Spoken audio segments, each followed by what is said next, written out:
Assalamualaikum warahmatullahi wabarakatuh. Halo, selamat pagi anak-anak. Apa kabarnya hari ini? Semoga kalian selalu sehat dan selalu dalam lindungan Allah Subhanahu wa taala. Amin ya robbal alamin. Perkenalkan, nama Ibu Cindi Rizani Putri. Kalian bisa memanggil Ibu Cindi. Walaupun kita tidak bisa bertatap muka seperti biasa, Ibu berharap kalian selalu semangat dalam belajarnya ya.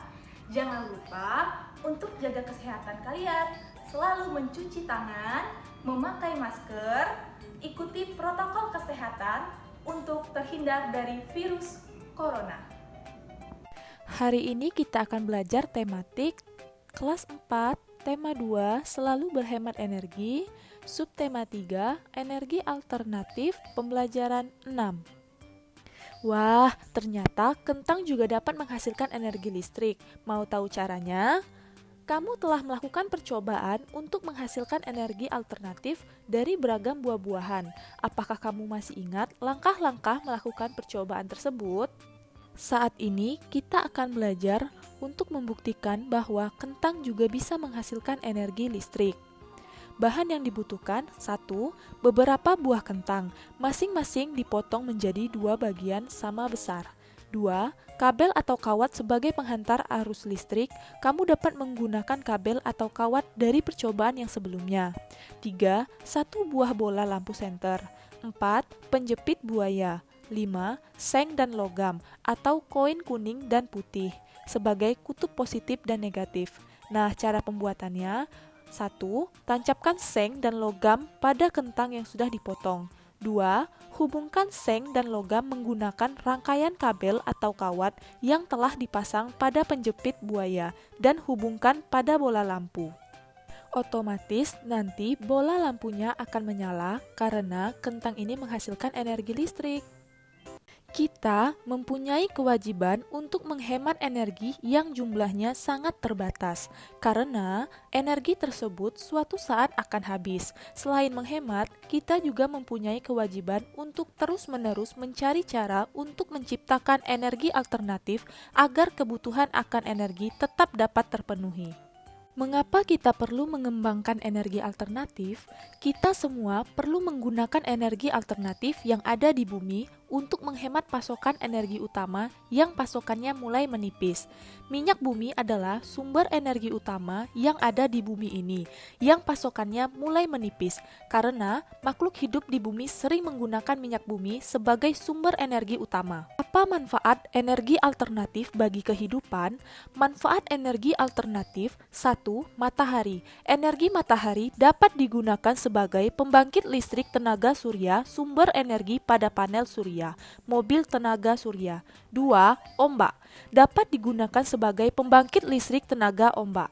3. Angin. Dapat digunakan sebagai pembangkit listrik tenaga angin, penggerak kapal layar. 4. Air dapat digunakan untuk menggerakkan turbin pada pembangkit listrik tenaga air. 5. Panas bumi. Dapat digunakan sebagai pembangkit listrik tenaga panas bumi. 6. Biodiesel dimanfaatkan untuk pengganti solar, bahan bakar mobil dan diesel. 7. Gasohol dapat digunakan untuk bahan bakar motor sebagai pengganti bensin. 8. Biogas dapat digunakan untuk pengganti LPG dan LNG, pengganti bahan bakar kompor. Kewajiban dan hak kita terhadap lingkungan.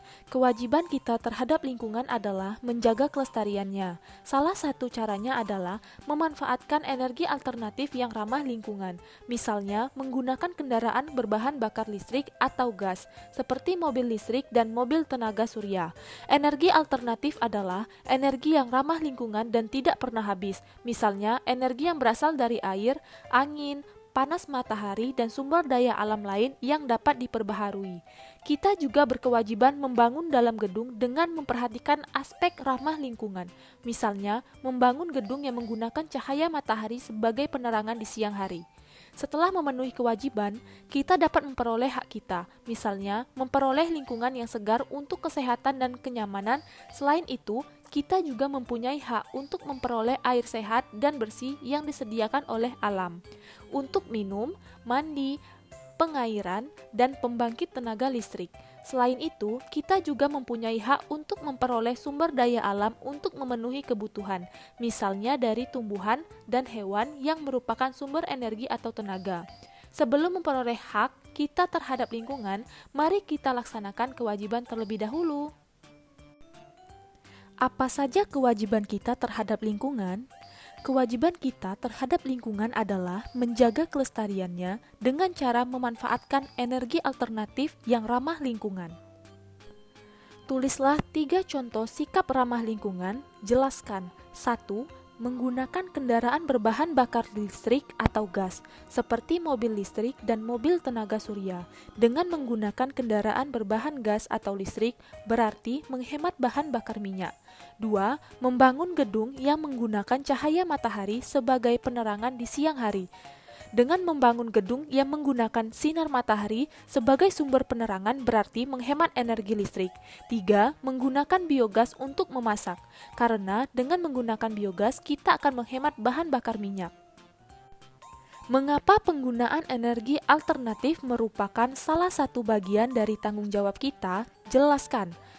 Penggunaan energi alternatif menjadi tanggung jawab kita karena dengan menggunakan energi alternatif berarti kita menyediakan energi untuk generasi mendatang. Apabila energi digunakan terus-menerus, maka akan habis. Apa saja hak kita terhadap lingkungan? 1. Memperoleh sumber daya alam untuk memenuhi kebutuhan, misalnya dari tumbuhan dan hewan yang merupakan sumber energi atau tenaga. 2. Memperoleh lingkungan yang segar untuk kesehatan dan kenyamanan. 3. Memperoleh air sehat dan bersih yang disediakan oleh alam untuk minum, mandi, pengairan, dan pembangkit tenaga listrik. Mengapa kita harus melaksanakan kewajiban terlebih dahulu sebelum mendapat hak terhadap lingkungan? Kewajiban dan hak harus dijalankan secara seimbang. Hak diperoleh setelah kita melaksanakan kewajiban. Demikianlah pembelajaran kita hari ini. Selamat belajar dan tetap semangat ya anak ibu. Wassalamualaikum warahmatullahi wabarakatuh.